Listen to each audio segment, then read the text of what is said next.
Hello everybody, been a while, but I'm back with my next video. As promised, I am looking at the top 10 best in each general position on the pitch for the current PL 24-25 player roster, now that the transfer window is complete. I've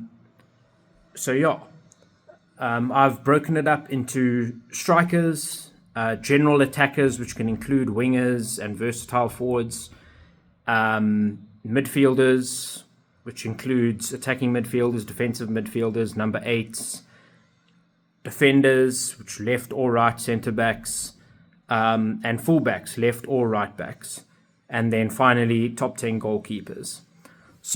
Without further ado, let's get into it. So let's start off with the top 10 Premier League strikers for, as it stands currently, for the 24-25 season. Number 10, just sneaking in there, I've actually put Bournemouth's new number 9, Evan Nielsen. I think he deserves a spot just creeping into the top 10 because he comes from Porto, which is a relatively big club. Had a couple of good seasons for them with good goal scoring numbers. Has scored popped up with a few goals in Champions League as well. Participated in Champions League a few times for Porto. I think he deserves to. He's very much a newbie, so it'll be interesting to review this in 1 year. Obviously replacing Solanke, that's some big shoes to fill based off what Solanke did last year. But yeah, I think he deserves a spot just cracking into this list at number 10. Number 9, I've gone for Joshua Zirkzee from Man United, also a new kid on the block. Very young, 19-year-old, massively tall, 195 centimeters, absolute monster in terms of height. Already has scored goals for Netherlands, tends to always be either starting or bench for the Netherlands national team, even at such a young age. Scored his first Manchester United goal already on his debut, maybe could have had 1 or 2 goals in their next 2 games as well. I think he's very new, so I can't really put him much higher. But yeah, I think for what he's what his vibe is and what he seems to have done so far in his career, I think he deserves a top 10 spot here of certainly one to look out for in the following year. I put him at number 9. Number 8, I've gone for his compatriot striker at Man United, for which it is now his second season, in Rasmus Højlund. Also was very young, 18 going on 19 when he joined Manchester United, similar to Zirkzee. They've got 2 very young strikers who could both develop together and maybe compete with each other, rotate with each other. I think it's a fairly good setup that they got going there. Not too bad. He scored the same number of goals last season as Richarlison, but bear in mind he's much younger than Richarlison, isn't really going into his peak yet in terms of age-wise, and it was his first season in the Premier League. And he really was part of a United that was very disjointed last season, and he kind of had to come up, and he had a lot of pressure put onto him as an 18, 19-year-old to lead the line as the striker for Manchester United. I think Zirkzee will help him, help his development, and also just take a little bit of pressure off him. I think he's probably one that will be okay. I think he'll be pretty decent in the league. So I think Rasmus Højlund, I'm going to put him at number 8. Number 7, I've gone with a controversial one because depending on who you ask, he's either in the top 5 best strikers in the league or the top 5 worst. And that's Darwin Núñez of Liverpool. When you think of Liverpool's lethality in attack, you mostly think of Mohamed Salah, which is weird because he's not the striker. He's their winger. But he has been by far, I think, the most contributor of all their goals. And when you look at their lineup, one of the players you fear most in that attack is Mohamed Salah. Darwin Núñez, I think he will probably be a bit better under Arne Slot's system than what he was maybe with Jurgen Klopp's. For such a large fee, close to 80 million to get Darwin Núñez, he hasn't really quite hit the heights yet that Liverpool fans would want. But, if I look around all the other strikers in the league and what maybe he could be capable of, especially considering this change in system now, I think about 7 for Darwin Núñez is roughly right. He is a very chaotic, disorganized striker. He's basically just an agent of chaos, so you don't really know what he's going to come up with or who he's going to be. He's a bit of a wild card whenever he's on the pitch. I think that does irritate some Liverpool fans. But yeah, I think he does deserve to be number 7 on the list. Number 6, I've gone for Nicholas Füllkrug, who just joined. Another one where it's maybe a bit premature to say because we haven't had a large amount to see from him in a West Ham shirt, but based off very recent last season form and the season before that, he's really what you would call a late bloomer in terms of a striker. He's coming to his peak now only in his very late 20s, early 30s. But there's no doubt he's certainly in his peak now. Scored many goals for Dortmund last season. Came up with a few goals in their Champions League campaign, which got them all the way to the Champions League final. Almost scored a goal in that Champions League final. Had some good chances. Yeah, I think he's going to be definitely an upgrade on Mikel Antonio. I think Lopetski's still a bit cautious to be playing him as much, but I'm sure by the time the halfway and end of the season comes, Füllkrug will probably be the starting striker for West Ham. And yeah, if he can do something similar to Dortmund, then yeah, I think he'll be good.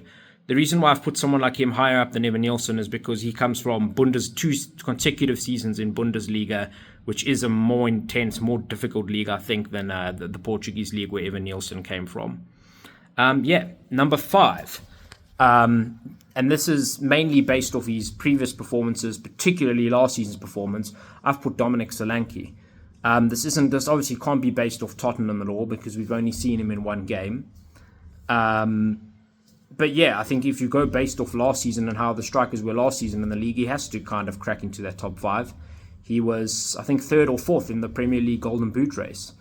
So yeah, he is pretty solid. If he can keep similar to that level this season for Tottenham, crossing my fingers and touching wood, yeah, we will. He will definitely still, I think, be able to rank himself in the top 5 come the end of the season. But yeah, let's see how he does with this Ange Postecoglou system. It'll be interesting to see where he lies this time next year. All right, number 4, I've gone for someone who, for the first half of last season, looked like he'd be a flop, but now has actually, I think, done extremely well, and that's Kai Havertz at Arsenal. I've put him in 4th. He's a striker / a versatile forward. He can kind of play everywhere along the pitch, but I think now he's kind of going to be starting to play more as the striker in Arteta's system because he's played there quite a few times now in the latter stages of last season, and he's been scoring goals. So I think they might have found a very good role for him and a good system for him, and more stability, which he didn't have at Chelsea towards the end, which made him fade away. Because now he's kind of regaining some of that form he had in the very early days for Chelsea. So at that level, yeah, I would say probably 4th best striker in the league, Kai Havertz. 3rd, now this is the top 3. These are the ones that I think quite a bit better than the rest on the list. I think there's quite a big gap between 4 and 5, and then when you actually get into the top 3. Number 3, I've gone for bronze medal. I've gone for Ollie Watkins from Aston Villa. Watkins is just he's really good. He's one of the most underrated and overrated strikers in the league. I think a lot of the time he's kind of a player that's glazed over, and if Harry Kane wasn't just so fantastic, and Ivan Toney wasn't just big vibes last season, I think Watkins would have had more of a look in and more hype around him, particularly around the Euros and in that England squad. But yeah, I think he's a shoo-in to always be in that England squad and probably to be the second choice striker now behind Harry Kane. I think Ivan Toney's kind of shot himself in the foot a bit with that Saudi move, whereas Watkins now is going to be playing in the Champions League for a Premier League club this season. So with a very good manager in Unai Emery. So off the back of a very good scoring last season. So I think, yeah, 3rd place for Ollie Watkins. I think he's a good striker.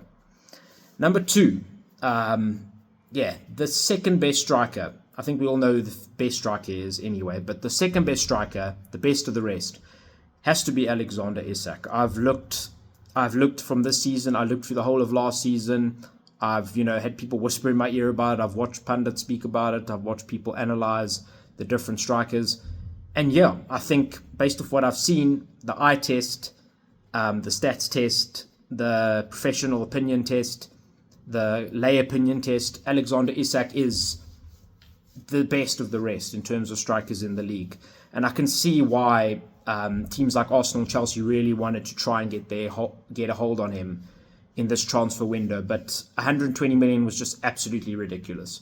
I think next summer window he might be available something like 80 to 90 million, and then I think Arsenal. I think for Arsenal this is probably their dream striker.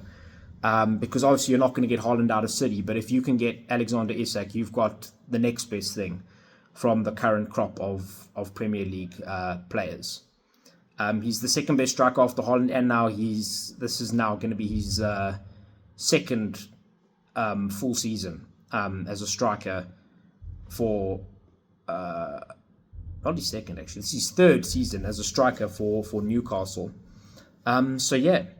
I think he is the second best striker in the Premier League for this current season. And then number one, I don't have to say too much. You know who it is. Surprise, surprise, it's Erling Haaland.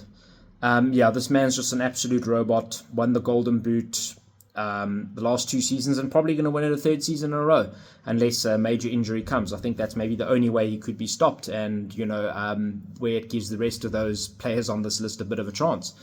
Haaland is just absolutely incredible.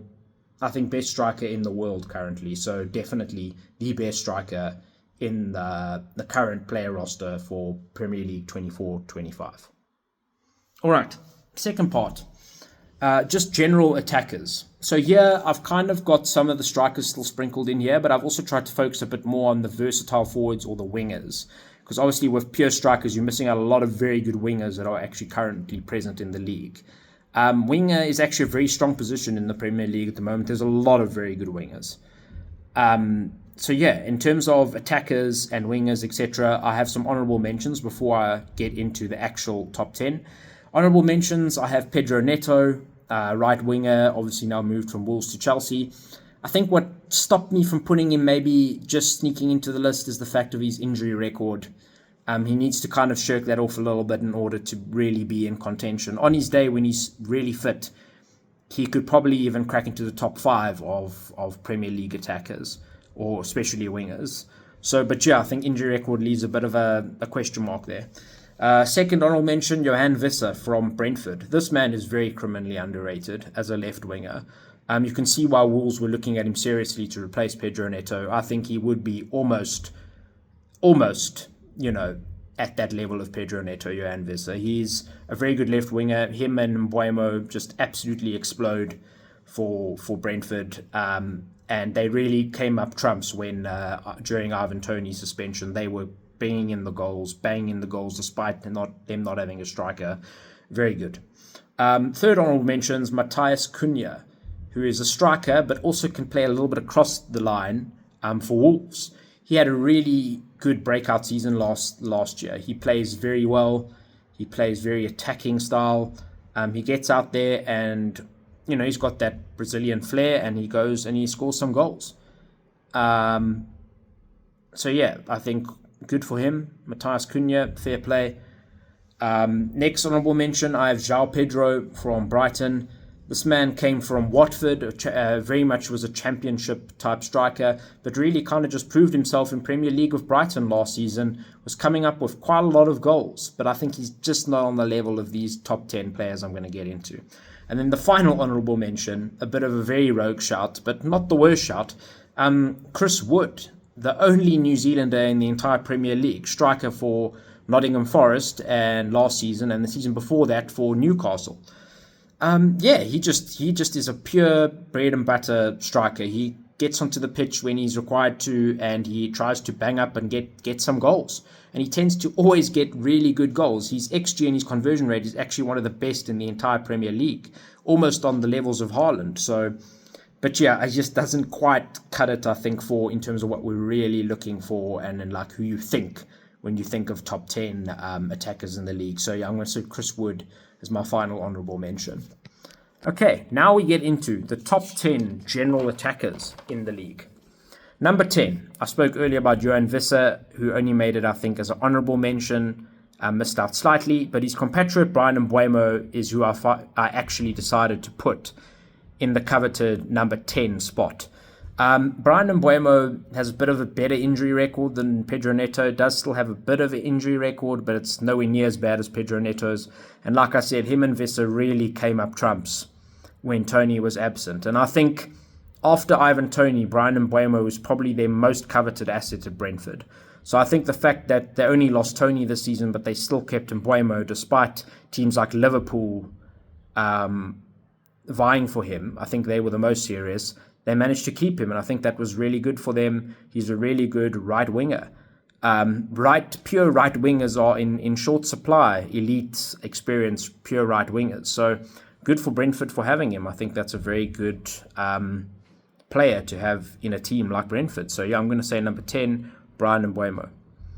Number 9, I've gone for Dominic Solanke. Yet again, basically based off Bournemouth performances, particularly last season. So I won't go too much into that again. Number 8, I've gone for Kai Havertz. Yet again, I'm not going to go too much into that. I already brought it up. Striker, but also can play a bit more of a versatile forward role. He does quite fit into this list. I would say but in both lists, I think he just trumps Dominic Solanke, probably, unless Solanke can really outperform himself this season. Number 7, I've gone for Jared Bowen from West Ham. I think this is one of the most underrated players in the Premier League and in the England current squad. He is electric. He played a bit like Son last year. They're wingers who had to really play most of the season in the striker role. And both him and Son just performed with aplomb there. They were able to score lots of goals. But I think this season, both of them can kind of return to their original winger spot. Yet again, Jared Bowen, right winger. Very difficult to get elite level players that are used to the Prem who play specifically specialists on the right wing. And that is their preferred position. So, yeah, Jared Bowen, very good player, number 7 on the list. Number 6, I've gone for Bernardo Silva.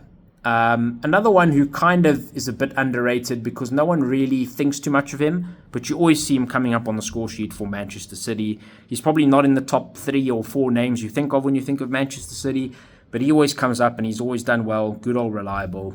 Number 6 on the list. Number 5. This is where it got a bit tricky to kind of get them in the exact order. Number 5, I've gone for Heung-min Son. Yeah, I think I've listed him as a left winger. I know he played basically the whole of last season as the striker, but he is a natural left winger, and I think him moving up into his natural wing position this season might start to see even a bit better of Sonny again. So yeah, I think, but he has had a bit of a dip in form. He's probably not at his complete peak anymore. He's getting a bit older, but I think he's still well within the realm of the top 5 attackers in the Premier League. Certainly, if you ask people to name 5 attackers in the league, you might get him as a name. Number 4, I've gone for Bukayo Saka from Arsenal. This was a tight one between Son and Saka. I kind of remember the Spurs fan in me really wanted to make it Son, but I think based off current form and what we can expect from this current season and going forward for years to come, I think Saka is still a lot younger and still has some room to grow, whereas I think Son's not really going to grow. He might just maintain the level and then eventually start to decline a bit. So, yeah, I think Bukayo Saka has to be number 4, as much as I hate saying it. Number 3, I've gone for Phil Foden. Phil Foden actually was the best player for Manchester City last season. Haaland won the Golden Boot, scored the most goals, but actually if you ask a lot of people, pundits and fans alike, you'll see that they thought Phil Foden was actually the standout player of last season. And Phil Foden always puts in a very good shift for Man City, and most of the time also puts in a very good shift for England. Always part of the international squad, always part of the Man City squad, also very young with potential to grow. Yeah, I think he has to be number 3. Number 2, another man who I think is a bit underrated but also overrated at the same time. I've gone for Mohamed Salah. I think Salah is so good. A bit like Son, he's a bit of a older statesman now. He's had many years in the Prem, but I think he still kind of has a little bit more to offer maybe than what Son does, and he's playing in a team that will be more dominant than Son. He's already started this season on fire. So I think, he does deserve to be the second best general attacker in the league. And then number one, big no surprise yet again. Even though he's a pure striker, I had to just give it to Erling Haaland. This man is just the best attacker in the league, best striker, and the best anywhere. If you look along the forward line, he has to be that best player. Yeah. All right. Third category, midfielders. So here, like I said, I've gone for a mixture of 10s, 8s, and 6s. So number 10, I just sneaked him onto the list. I convinced myself that I needed to kind of still put him in there. Is James Maddison, plays as a number 10, obviously for Spurs. Yeah, I think there's still a bit of a player in there. The first 10 games or so of last season, he looked like he could even crack into the top 3 best midfielders in the entire league. I think he has dipped quite significantly in the second half of last season, but I can still see a bit of a player in there. I think we can still get him back to, get him close to that original form we had him at. And yeah, I think he has to still crack into a number 10 position on the list. Number 9, I've gone for new boy Manuel Ugarte, who plays as a 6 central defensive midfielder, newly joined for Manchester United, hasn't played a game for them yet. But yet I've put him on this list of top 10. And I think that's actually quite justified. He played for Sporting, was very good number 6 for them, can really hold the line as the 6, but can also move forward and be attacking. And yeah, played well for them. Didn't get too much of a look in at PSG, but they had a lot of depth in that position. And I think he played okay from when he was playing for them. He just wasn't one of their first choices. But I think for Manchester United, he definitely is an upgrade at this current moment on Casemiro, and he will definitely eventually replace Casemiro in that central defensive midfielder number 6 role. He'll have more energy, more pace, more ability to go forward. I think Casemiro's legs have kind of gone out a bit with getting older, whereas Ugarte is probably coming into his peak now. So I think that was a very good coup for Manchester United, and I think he deserves this number 9 spot. Number 8, I've gone for Bruno Guimaraes from Newcastle. Can play as a number 6 or as a number 8. So box-to-box or defensive midfielder. I think he's very good. He's also a bit of an underrated name. Not one of the names that a lot of people, I think, outside of England will really know. But, tends to be a shoe-in for starting or bench for Brazil. Always is a shoe-in for starting for Newcastle if he's fit.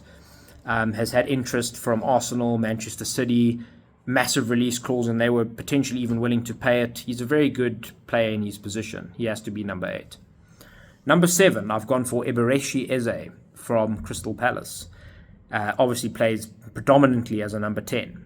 Can also sometimes hit it on the right wing, but yeah, I think for this video he fits more into the midfielder role. That's his natural position, as a number 10. And yeah, I think he is. I think he's really good. I think he's a really good central attacking midfielder and one of the best central attacking midfielders in the league. And he definitely does deserve a move to one of the big 6. He definitely does. I think he would be a very, very good fit for Manchester City or for Tottenham. I think for him personally, those 2 clubs probably would be the best destination for him, play style-wise. I think he would fit those 2 clubs like a glove. Especially if Kevin De Bruyne and Manchester City probably starting to fade a little bit and likely to end up going to Saudi before next season. And then obviously at Spurs, it depends on how Maddison really is doing throughout the season. But he could potentially, he could find a place in either Manchester City or Tottenham for next season. But obviously I do hope Maddison does become very good this season and him and Eze become a bit more comparable again. But for now, I would say Eze has to be the better attacking midfielder. So I've put him 7th. Number 6, I've gone for Ilkay Gundogan. Almost wasn't on this list because he almost didn't come back to Manchester City, but when he was there, he always came up. He was a clutch moment player. He's very reliable. Pep Guardiola's first signing, and as people very ironically pointed out, could be his last signing as well if they don't make any transfers in the January window. But yeah, he plays as just a general midfielder along the midfield, but mostly as a number 8 box-to-box, but has very good attacking output. So yeah, he has to be number 6. Number 5, I've gone for the crybaby that is Bruno Fernandes. His attitude sucks, but he is a good attacking midfielder, and he does always come up with goals. And throughout all of Manchester United's troubles and strifes and changes of managers and changes of style and upticks in form and downticks in form, he's always there and he's always coming up. And he spends very little time actually injured. So, yeah, he has to be. I think he has. If you want to be completely objective, he has to be in the top 5 midfielders in the league. Number 4, I've gone for Martin Odegaard. From obviously plays as a number 10 like Bruno Fernandes, but for Arsenal. Martin Odegaard is a very good attacking midfielder. He was at Real Madrid's academy, which tells you something, and he didn't really get a look in there. Can't really blame him though. Real Madrid have such good depth and such good players. Came to Arsenal and has absolutely been smashing it out of the park, especially these last couple of years with Arteta. He's really molded well into Arteta's system and plays as a regular starter also for international team Norway. Unfortunately, now he's injured for the next 3 weeks, but it's unfortunate for Arsenal, but it's fortunate for Spurs because he is the 4th best midfielder in the league. And looking through this list, he's the 3rd best attacking midfielder in the league. Number 3, I've gone for £100 million midfielder Declan Rice from West Ham, who went to Arsenal last season and quickly became one of the fan favourites at Arsenal, and rightfully so. He's a very good defensive midfielder, but can also play as the 8. A lot of Arsenal fans say he should actually more be playing as the 8 than as a defensive midfielder, but from what I've seen, he seems pretty damn good at either. Seasoned England international now, able to score, able to defend, captain at West Ham, probably captain material for the future for Arsenal as well. So yet again, lucky for Spurs, he's suspended for this game that we are playing over the weekend, and that's good because I think he is the 3rd best midfielder in the current player roster. Number 2, now this might be a little bit controversial, but I've actually gone with Cole Palmer from Chelsea. Can play as a 10, but can also play a bit on the right wing, just like Eze. But I thought for this video, just like Eze, he fits more into this category. Yeah, Cole Palmer is actually very underrated, I think. Probably overrated by Chelsea fans, but by everyone else, probably quite underrated. I think in a Chelsea team with so much upheaval and rotation and different and the manager now changed after he had a very good season. I used to get used to another manager. But he's kind of just been taking all of that in his stride. The team's doing poorly, he plays well. Team plays well, he plays even better. Team plays averagely, he plays well. So I think he was definitely their star performer of last season, and I think he's going to continue being very good. I think Enzo Maresca's system might hurt him slightly, but I don't see him having too much of a downfall in his form compared to last season. And who knows, maybe he can even be a little bit better. He should be age-wise close to coming into his peak within the next 2 to 3 years. So I think Cole Palmer, number 2, and the 2nd best attacking midfielder in the league. Number 1, this is also the best attacking midfielder in the league, but the best midfielder in the league. It has to, even though he's gotten older and he's probably off to Saudi next season, it still has to be for this season, Kevin De Bruyne. This man just always oozes class, always conducts himself well on the pitch, always tries his best for Belgium, always tries his best for Manchester City, always comes up with goals, always comes up with assists, always comes up with creativity. And how good would the rest of Man City be if they didn't have Kevin De Bruyne? It's a question mark. It's a big question mark, I think, and that's a question mark they probably will have to answer come the beginning of next season. I think Kevin De Bruyne has to be the best midfielder. Second last category is now we're moving to the back end of the pitch. Centre backs. All right, these can be left or right centre backs. I've just all mixed them up there. Number 10, Lisandro Martinez from Manchester United. This is one that last season definitely wouldn't have been on most people's lists for top 10 centre-backs in the league. But he actually really did a lot better for a struggling Manchester United side last season than what a lot of people thought he would. People were thinking, oh, this man's way too small. He can't make it as a centre-back. Your centre-back has to be tall. But he kind of just proved you don't always have to be the biggest guy. You can just, have a bit of that dog in you, a bit of that fight. And, I think he does deserve to be number 10. His nickname is The Butcher. I think he is a bit caricatured by Manchester United fans in that regard. But, yeah, I think he's very solid. And you could see how badly they were struggling defensively when he was injured for a large portion of last season. So I would say number 10 is Lisandro Martinez. Number 9, I've gone for Ruben Diaz from Manchester City. You kind of have to put a Man City player in here. They're the best team in the league. Nothing not super noteworthy, but he is a very solid defender and always puts in a decent shift. Number 8, I've gone for Marc Guéhi from Crystal Palace. Marc Guéhi is, I think, going to become a very good centre-back. And I think he also, a bit like Eze at Palace, does deserve a big 6 move in the near future. And Newcastle almost managed to get it. They hackled over the deal the whole transfer window, but then couldn't get it done. I think he would have been a very good fit at Newcastle. But yeah, I think he's going to solidify himself in the England places. And yes, number 8 best centre-back in the league. Number 7, Josko Vardiol. Josko Vardiol I think he's a good centre-back. Was very good for RB Leipzig, superb for RB Leipzig, and has been pretty reliable and solid for Manchester City. Can play as left centre-back or as left-back. Number 6, I've gone for Matthias de Ligt from Manchester United. Can play either right or left-footed centre-back. I think he's a really good addition. Was a very young, attractive prospect back when he was at Ajax. Juventus and Bayern didn't quite work out completely to plan, but he still was quite decent and very solid for them.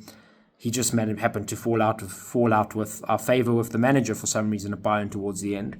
But yeah, I think he comes in probably as the 6th best centre-back in the league.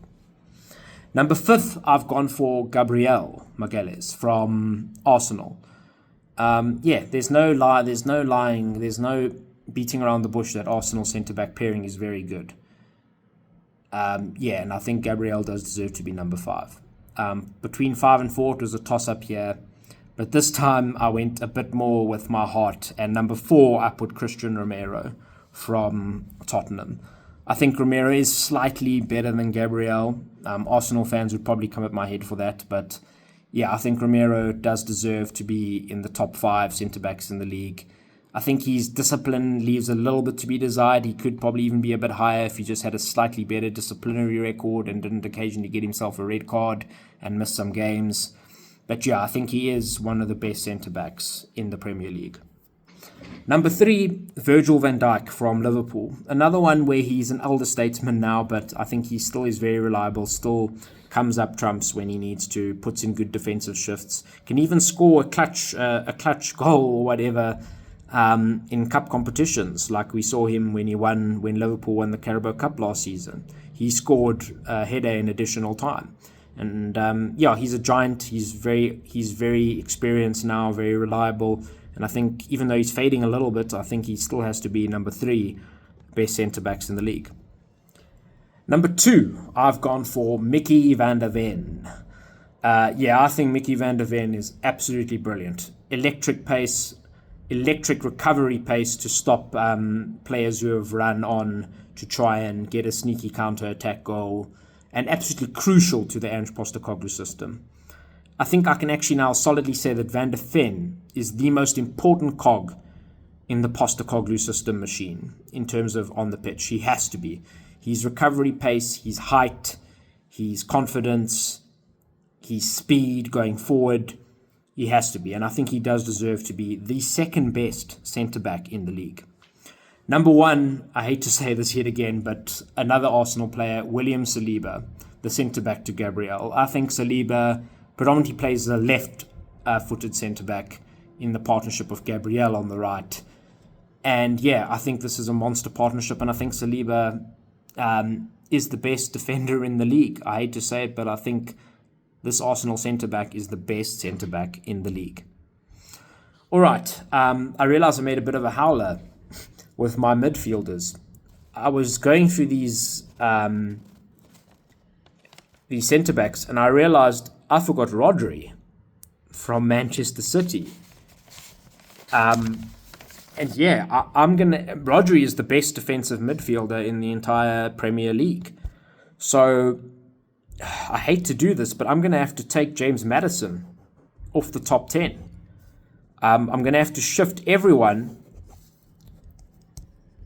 down a place. Ugarte is gonna have to be 10th, Guimaraes 9th, Eberechi Eze 8th, Ilkay Gundogan 7, Bruno Fernandes 6, Martin Odegaard 5,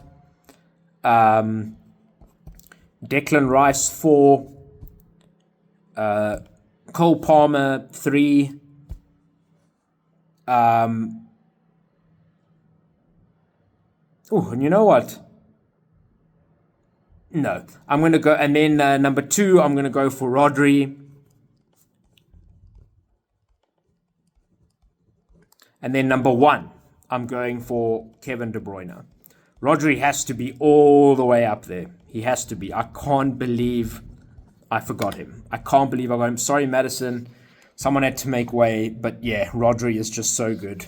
Yeah, so that's my updated list for top 10 Premier League midfielders. Sorry about that. And, okay, second last category, fullbacks. These are right and left backs. This was probably a difficult one to do because there is not really a great depth and wealth of very good fullbacks in the league currently. But this is the best I could do and what I could gather. So number 10, I've gone for Kieran Trippier of Newcastle. Trippier, based off his form from 2 seasons ago, would have easily fallen into the top 5, maybe even the top 3 fullbacks in the league. But he has fallen off quite significantly last season. And I think now with other players coming in, he might start to struggle a bit more. And his legs might start giving out a bit. But I think he still deserves to sneak into the fullbacks on the list. Right back, Kieran Trippier. Number 9, another right or left back, but predominantly playing on the right, is someone who last season you probably wouldn't have put him in his top 10, but he really started to show his mettle towards the end of last season and at the start of this season, and has come up even with some goals and attacking movements. And that's Diego Dalot of Manchester United. I think, yeah, he's quite a good midfield. He's quite a good fullback, probably a little underrated, and quite reliable for Manchester United throughout all their changes. So yeah, Diego Dalot, number 9. 8th best fullback, I've gone for Tino Livramento, who will be Kieran Trippier's replacement at Newcastle. Predominantly can play at right back, but has been used by Eddie Howe at times on the left back slot. Does both relatively well, and he's quite young, English. So yeah, has lots of potential, so I've put him 8th. Number 7, I've gone for Noussair Mazraoui, who's just come in from Bayern Munich. He's actually been the most of all the new signings for Manchester United. Mazraoui's had the most minutes so far in the Premier League. And yeah, he looks pretty solid. Looks like a good... He's predominantly actually a right back, but I think Ten Hag's been playing him a lot on the left back slot because he likes to put Dalot into the right back. But yeah, the two of them can also rotate into which fullback position they want. But I think he looks pretty good. Number 6, I've gone for Anthony Robinson from Fulham. This guy's very good. Plays basically exclusively as a left back for Fulham and is English. And yeah, I think he could be a player to watch out for in 1 or 2 transfer windows' time for one of the big 6 clubs. Number 5, I've gone for a name that's very similar now, Andy Robertson from Liverpool. Bought for under 10 million from Hull City a couple of years back, but has been very reliable for them. Plays on the left back slot, Scotland international, one of Scotland's most reliable players. And yeah, I think he's been a stalwart now of the Liverpool starting lineup for many years. So I think, yeah, 5th place is quite fair. 4th place, I've gone for Tottenham's right back, Pedro Porro. Pedro Porro, I think, really works in this Ange system, which is a bit ironic because he was actually bought as a wing back for the Conte system, but now as a right back in the Postecoglou system, he's almost playing a right wing back role anyway. He's basically just attacking, going forward. He's not asked to do too much defensively, and when he is, he still leaves a bit to be desired. But yeah, I think he does deserve to be the fourth best fullback in the league currently. Number 3, Kyle Walker. I think Kyle Walker is, even though he's deteriorated in recent years, I think he still can call himself one of the best fullbacks in the league currently, plays for the best team, right back, and yeah, third for him. Number 2, I've gone for Destiny Udogie, left back from Tottenham.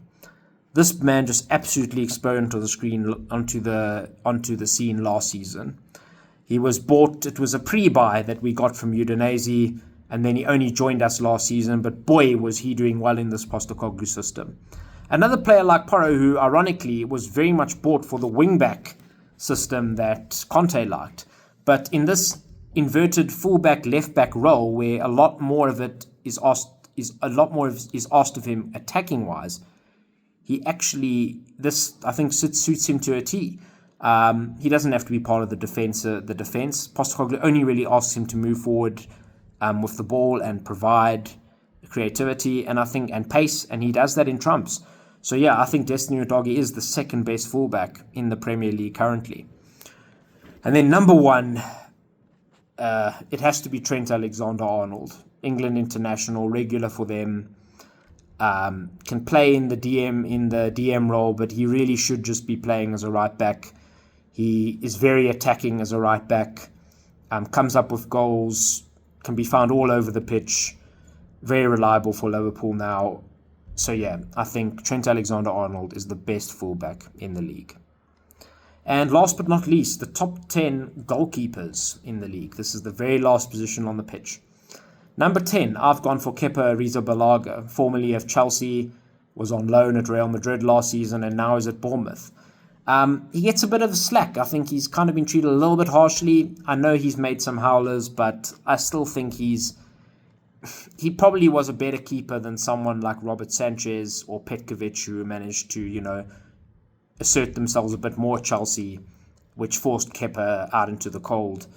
But I think, for Bournemouth this season, I don't think there's much chance of him being dislodged from a starting position there, especially now that they gave Neto to Arsenal on loan. So yeah, I've put him in number 10. Number 9, I think one of the most underrated keepers in the world, Jose Sarr from Wolves. Always got some funky hairstyles, always a bit of a brute and brash when it comes to being on his line. But yeah, I think he's a very good goalkeeper. I've put him at number 9, always very solid and dependable for Wolves.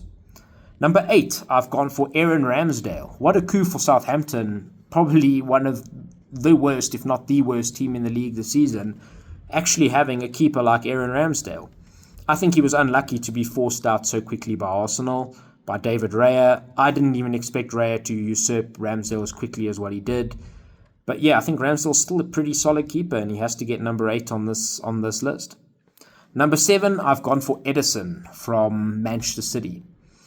Look, Ederson can't, even though he plays for the best team in the Premier League and one of the top teams in the whole world, you would think he must be one of the best keepers. But I don't actually think so. I think he's a very solid, very good keeper, but you can still see he's prone to some errors of judgment, some rash decisions, a bit more so than some of the guys higher up on this list. And I think he's just so lucky that they face very little shots, Manchester City, because teams are very scared to go at them.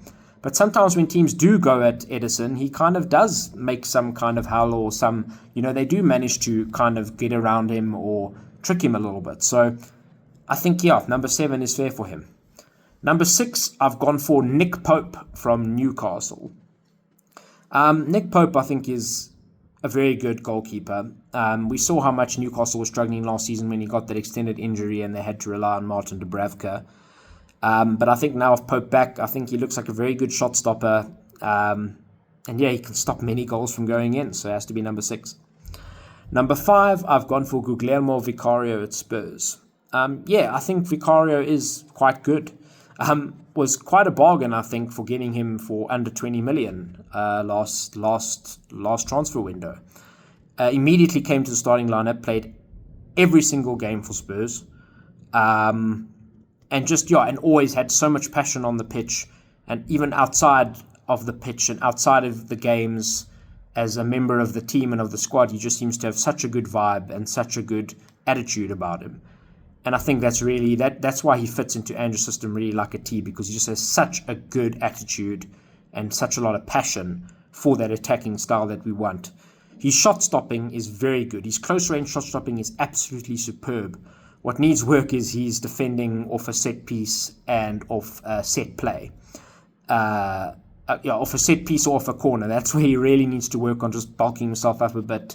Defenders have to kind of cover him a bit more. He has to, shove around guys in the box a bit more so that they don't try and bully him. That's his weakness. That's why I can't quite put him yet into the top 4. Number 4, I've gone for Jordan Pickford from Everton.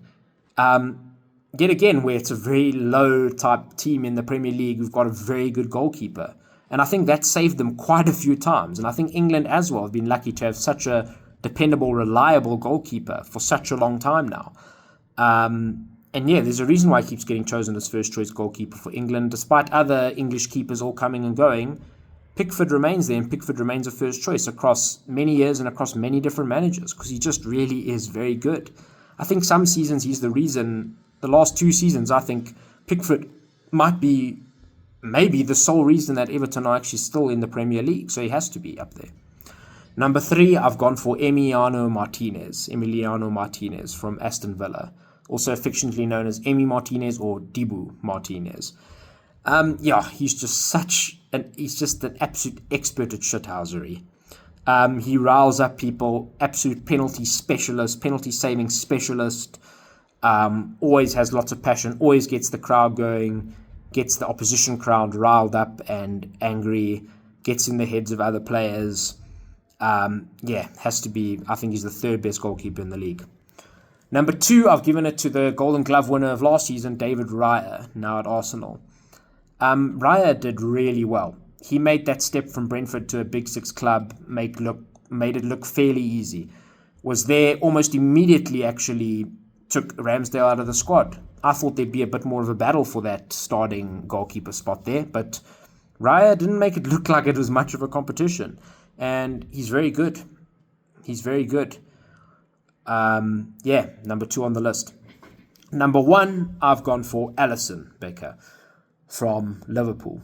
Alisson has been absolutely amazing for Liverpool over the last few seasons, and more often than not, he makes very good decisions in goal and does not make too many howlers.